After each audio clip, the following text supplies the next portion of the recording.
Okay, so we got cut off, so this is part two. I hope that let's see what some of the comments are. I hope that you are following the conversation and it all, looks well. So I'm hoping that the people who I had invited to the previous conversation are able to log on. So let me just take a moment here.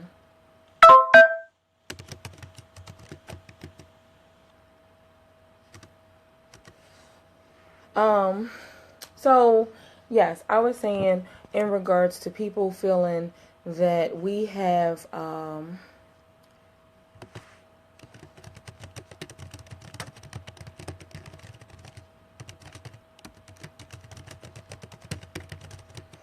we may think of mental health as a stigma and people thinking that we're not capable of doing certain things because of the ability that mental health has a negative stigma. When let's just look at that. So when I'm in the closet in the morning and the weather is going back and forth and I'm trying to make a decision on what look that I want to present in a certain day. When I put something on and it doesn't fit and I'm like, okay, well, I really wanted to wear that outfit, but it doesn't fit, you're experiencing an emotional conversation with yourself that has elements of mental health. When you are driving down the street and say you are listening to your favorite beats, be it Jill Scott, Jay-Z, Mary J. Blige, I guess you know who I like, and someone cut you over. And you might have been thinking about a couple different things, but they cut you off and you feel some type of way about that. So, and you feeling some type of way about that, and the decision that you make either to charge after them and speed up to cut them off again, or the decision you make, you know what, let them just go ahead, let me create space. The secondary decision is that decision that says, okay, you know what, I don't even need to partake in them. They definitely have somewhere to go more urgently than me, and let me be more protective. But when you have that rage and you want to like go after them, that decision, that choice, although anger, although heightened emotions, all of that stuff is normal, you have the ability to code switch and make a decision in regarding to how you're going to manage your invoice, how are you going to manage your inventory and your stress level, and allow, and yes, I said allow and give permission to the outfit that didn't fit, the person that had road rage, whatever it is, to influence your day and your decisions. Because the way that you could look at that is, you know what, I didn't need to wear that outfit. This is whatever my next outfit choice is a better choice for the day, for the meeting or for whatever it is that you have to do. You arrive safely because you make those safe driving choices that don't influence anything that you have going on in a negative way. So, I forgot to put my phone on silent so that these things are not popping up during my video.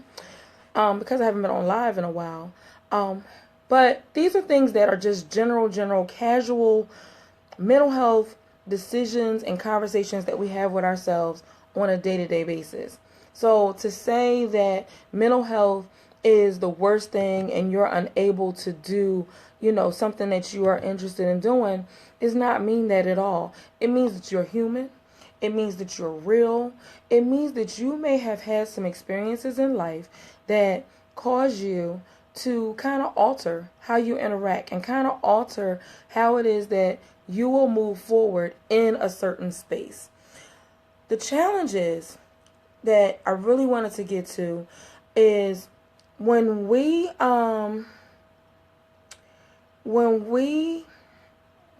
have conversations around what society believes, or allowing those external things, external resources to have so much influence on us, we begin to give power to the unknown.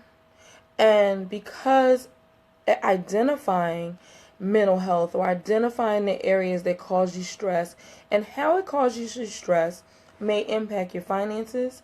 It may impact your ability to be social. It may impact how you hold anxiety, how you make decisions, how you protect yourself from certain interactions. You may want to talk to the boss about certain situations, but you're like, you begin to have narratives in your mind that cause you to have a different decision or cause you to not advocate for yourself in the way that will be best suited. So that's when you begin to have like a negative narrative and negative inventory, because you begin to self-defeat and making choices of the negative versus saying, okay, I am capable, I am worthy, I am able to manage whatever is presented in front of me. And yes, I'm going to have that conversation with my boss, with my partner, with my child. Difficult conversations don't have to have stress. The reason they have stress and the reason it becomes like a imbalance in our invoice is that we begin to anticipate the unknown. And we begin to create scenarios around how it is that the outcome is going to be without giving any benefit of doubt to truly what the other person on the other side receiving the information, how they're going to receive it, how they're going to respond, and how they may choose to support me. So I'm seeing that there is a comment.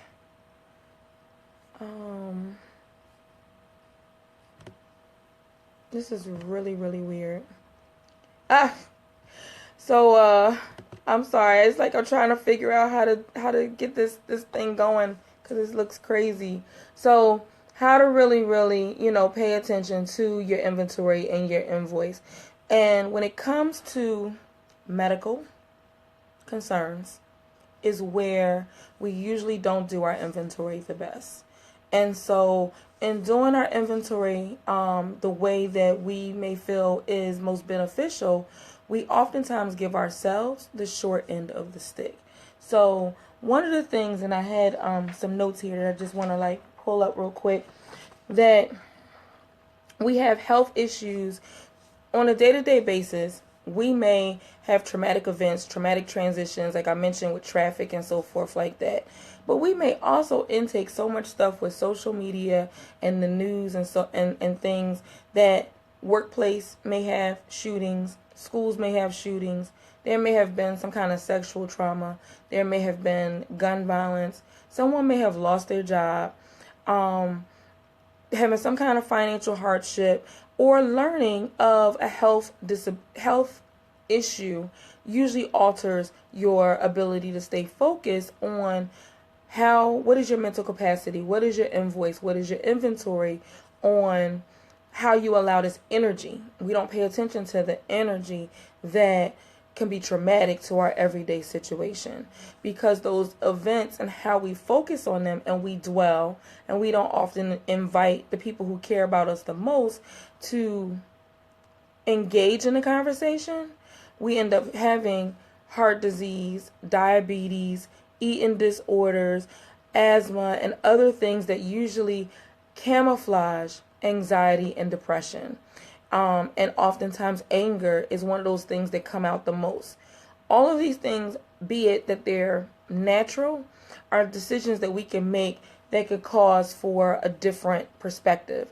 And in causing for a different perspective, we can then become well and not have the secondary conversations always influencing what it is that we're going to do next, and having just always looking for next. We need to be satisfied with where we are and the accomplishments that we have made, and then making those decisions around how it is that these external things are impacting me, but what can I do differently that's going to keep my narrative more focused, more diligent, more agile to what it is that's going to make me my best self.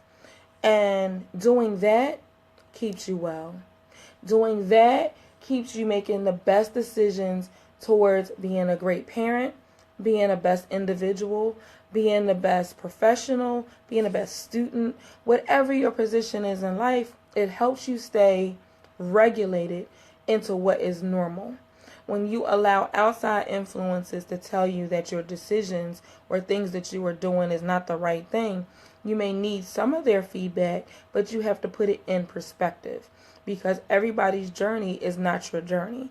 And when you begin to look at the invoice of how much time, how much you give permission to external sources to impact you, then you begin to deplete your invoice and you don't get back what it is that you need to get back. So if it's a health concern, the health concern usually packages, sometimes in a nice quick bow, depression, and depression can be temporary. It sometimes packages like just variety of different concerns, like migraine headaches. You can have heart palpitations, oftentimes repeated stomach aches, where you have rapid breathing, high blood pressure. All of these things can be prevented when you change your narrative. And when you change your narrative to be more proactive and knowing that whatever has been told to you, if you look at any great accomplishment that you have made, the journey has never been easy. It's not intended to be easy because it's something that you're saying that you would like to strive for. So since it's something that you want to strive for, you have to grow through the journey. So if there are eating habits that you're doing or not, work out, or in your family you're predisposed to heart conditions or migraine headaches or respiratory health, you make the choice. You are able to kind of identify the inventory of the stress in your body and eliminate it conversation at a time, where you decrease the onset of migraine headaches, you decrease the onset of diabetes, you decrease the conversation of whatever medical concern that is causing you pause or distraction. If you deal with it and not have the other narrative of what has happened to other family members that's going to automatically happen to me, you say, okay, this is the narrative. This is what has been happening in my family. I am going to do something different. The fact that you can take hold of the will, take hold of organizing how it is, what things you need to do different, be it eat, be it sleep hygiene, be it how you are interacting in your tone of voice with other people. Sometimes you may need coaching or therapeutic conversations like around that. However, and most times you're able to kind of really take a step back and process it. But when it's so many things that you've taken on as personal responsibility, that personal responsibility causes you undue stress, causes your invoice to be on overload, and your inventory is like sky high. So I'm challenging you and inviting you to have courageous conversations with really, really being aware of what are the distractions to your overall goal. What are the things that cause you stress? Is it a certain time of day? Is it your food choices? Because sometimes food dye and choices that you have can cause stress in your body, that you begin to react in certain ways. Just as you have an allergic reaction, sometimes your body rejects certain things and causes stress and causes pain to kind of alert you. But the alertment is, and I might have made that word up, the being aware of what is happening is also the conversation of being aware of what is mental health, how do I manage this, how do I resolve and begin to have this be a better situation than what it is now. So if you're having restless sleep, instead of fighting the process of what the restless sleep is, what metaphor is like in place of, find a way to just naturally be able to say, okay, I'm having restless sleep. What can I do differently? Can I exercise? Can I hydrate my body more? Can I have the conversations of what it is that's causing my restless sleep? Is it a recent change in my finances? Is it a recent change in my relationships? What is the narrative that's causing your body to not be able to rest? Because there's a narrative that's in the background, whether you realize it or not, because it may be something that you've invited in to the process. You need to regulate it and begin to have a different conversation around how you can make yourself well. And sometimes the conversation may be you need to come in and see someone who works in those specialty areas, because everybody that does the work of mental health care, it may not be the best match for you. So you would need to kind of identify what is the inventory issue? What are the things that are overstressing you? How can you independently have a courageous conversation and eliminate whatever those challenges are so that you could be well? And that may mean that you have to go outside of your family, because your family may be not, they may be your village and they may be there to support you, but they may not be ready for the conversation towards resolution, because it's going to impact them, and you need to invite them into the table, to the conversation of, especially if it's something with eating, if it's with your health and you're doing that inventory, you need to invite them into the conversation of how they could be a support, and allow them to give you what feedback they're willing to do, because that's very key and important to you being successful and you being able to be accountable to yourself and to what it is that's going to help you stay mental wellness all day long. The journey is never easy to anything that's going to make you better. So if the journey is never easy, you have to deal with it from moment to moment, day to day. How do you organize your time? And are you putting yourself as priority and invoicing? As you invoice the total, all of the hours in your day that you're going to be out to everybody else, what is your capacity to also invoice and make sure that you put time in your schedule for yourself? Because if you're depleted, excuse me, if you're depleted, then you can't be of service to anybody else. So if you are a morning person, have your meditation, have your organized moments, have your times that you make sure that everything that you need for the day to go smoothly is done and prepared for in the morning. If you're midday, evening, because everybody's work day is different, you need to figure out what that time is when you do your inventory, so that when you can invoice at the end of the day and you do a checklist in regards to what was successful, what wasn't, you can learn from what wasn't to say, okay, what do I need to put in place so that it doesn't happen again? And when it happens again, it's not failure. Failure is the lesson to what it is that we need to achieve. So if that's the lesson to what we need to achieve, then we need to be aware on what our patterns are, because we play the key and instrumental role, not only to ourselves, even though we neglect ourselves, we play the key and instrumental role to those around us. And those around us need to be aware of what it is that we're thinking, what it is that we're feeling, what our reactions are to when they share certain things up to us, what are their reactions or how they receive when we talk about our medical concerns. Because if we don't do the inventory and the invoice for the medical, the narrative for mental health is definitely not going to look as positive as you want it to be. And mental health is just really that emotional self. It's that physical self. It's that intimate self. It's that ability to share yourself with other people. Oftentimes we don't want to look in the mirror because it's very, very challenging. But looking in the mirror is how we can be our most optimal self. So I don't see any questions at this time. However, I would like to open it up for, questions before we wrap up for the day. But I definitely want to welcome you to just think about, how do you invoice and do your inventory differently around your medical situations, around your day-to-day decisions that you make, being a parent, being a professional?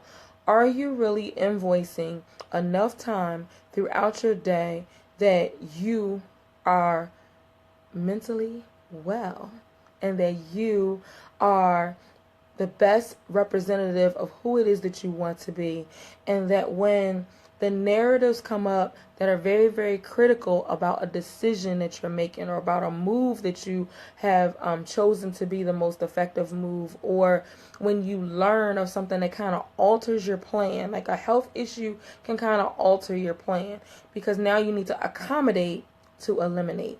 You need to accommodate whatever that health issue is so that you can eliminate the recurrence, because the recurrence of it is also taken from your day-to-day invoice. And you don't need more things depleting your invoice. You need to build your invoice up so that inventory of your support system needs to be communicated. All players need to be on their bases. Everybody needs to be taking a stance in regards to where their best positioning should be. So I welcome any conversations, anything to help you in navigating these conversations, and how it is that you can coach yourself through, as well as coach your family, your support system, or whoever it is that's going to help you maintain that ledger on your invoice, and always looking at your inventory. Are you putting too many things on your plate that is causing for you to be incapacitated? We want you to be at your best capacity, being optimal, being at that forefront and where it is that you want to be. So in order to do that, we got to maximize our invoice. We got to maximize our voice and being able to say, you know what, I did go to the doctor. I am in that 40-40 club or the 45 club or the 55 club, whatever your number is. And the doctor did say some things that I didn't want to hear because it's putting a post-it note or a pause on what direction I was going. But how about, that's the memo. That's the invoice notification to say, you know what, I can avoid this, and I can go in this dance and avoid it and create or maintain a narrative that's going to sustain mental health and sustain it to the fact that I'm not able to do anything. Or I can shift gears and I can say, you know what, I did learn some information on, like, yeah, I was planning to do XYZ goal within the next 2 weeks to 30 days or next 6 months, whatever it is. What is it, or how can I work on these two goals simultaneously? Because not doing so, you're not going to make it to that finish line. And we need everybody to make it to the finish line in experiencing their best self. So you being your best self, you being your best representative, identify your invoice, do your inventory, and ensure that you are physically, emotionally, and mentally well. Thank you for joining this broadcast. Thank you for following me at Butterfly Love. My name is Mary May.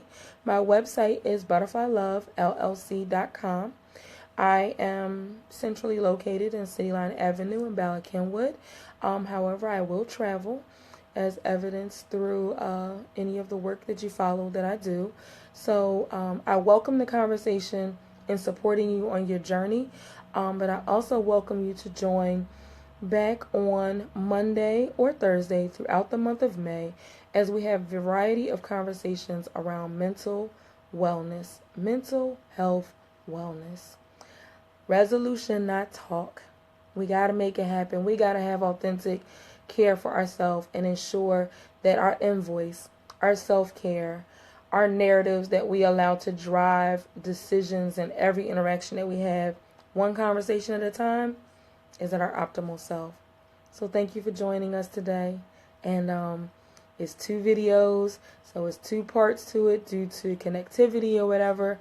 But I look forward to hearing from you. So again, Mary May, Butterfly Love Consultations is the Facebook page. The website is Butterfly Love LLC. And take care and be well.